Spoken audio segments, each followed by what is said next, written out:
Hi, my name is Michelle. I'm mom to 3 spunky kids with 2 on the Autism Spectrum. And today we're going to be talking about positive words for your children.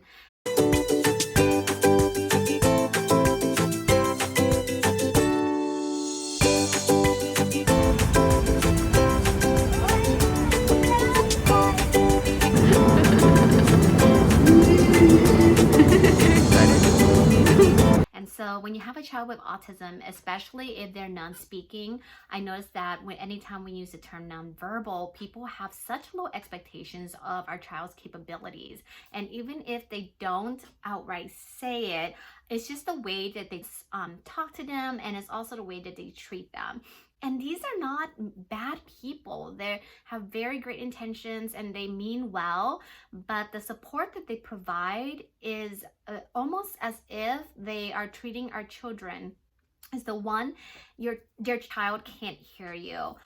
This is very important because you want anyone who is working with your child, whether it's your child's special needs teacher, their aide, or a therapist, it is crucial that they believe in your child's potential.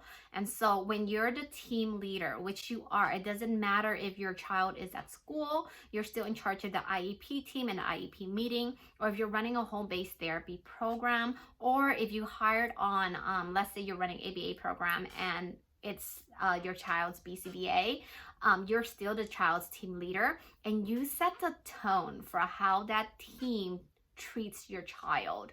One, it is so important to hire good people.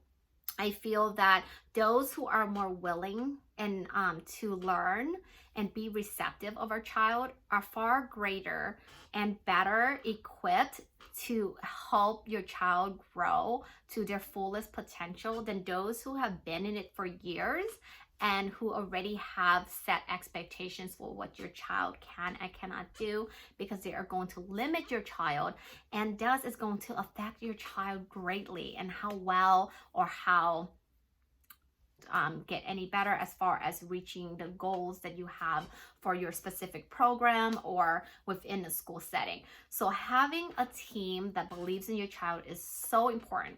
And then your job as a mom in that role is to share all your child's successes, to go over what your child any milestones your child has reached. Make sure you document things, because what I realized is that we get really skeptical when we share success stories and we don't have documentation. We're not always going to be able to document everything, but we are able to record, right? Video modeling is not only great for our kids, but it's so great for the team to see, oh, wow, yes, your son can actually use words, and yes, he can speak.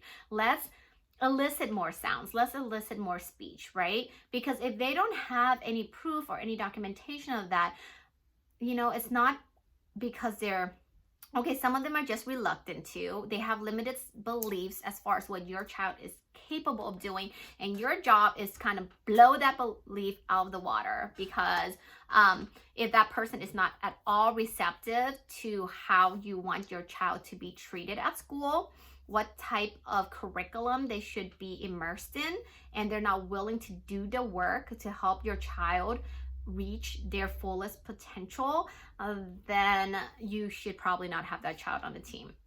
And so for an IEP, you can decline services. I've had to do that in the past when I felt that our son's occupational therapist was way outlined and not at all incongruent with what I know to be true, which is that my son is far more capable than simply stamping his name on a piece of paper. That's a video for another day. But today, I'm talking to you about making sure that you set a solid foundation for implementing any goals you have with your team, and that begins with you. You set that tone. You set the expectation. You're the mom. There is no one else who God has placed on this earth who can do a better job than you can.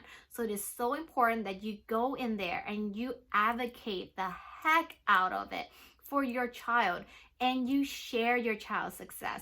You go there graciously. You stand there boldly and proclaim what you know to be true about your child, and you provide evidence, data, right? Everyone is so big on data. So collect the data, record the videos if you can.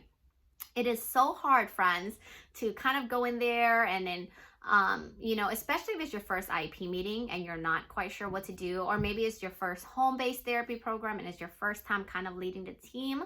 It's easy to just kind of hand off that responsibility to someone else. But I want to affirm you and tell you that this is your role. This is no one else is going to do a better job than you can of advocating for your child. Yes, if the district's out of line, hire someone to advocate for you. But as far as setting the tone, setting the expectations, and knowing your child's capability, no one else will care more than you as the mom. And you can do this, friends, but you just gotta believe and know that the team is there to support you. But a lot of times they don't know how, and they don't know where your child is. So provide them data, go in there, ask for the support, tell them what your child can do. So that way it's not just you constantly having to advocate for them, but that the whole entire team is advocating for your child to win as well. So I hope that this video is helpful for you. And if you like the content that I have here, make sure you hit the subscribe button and like this video. And so that way I can continue to produce more free content for you, friends. And I hope that you have a wonderful day, and I will catch you in the next video.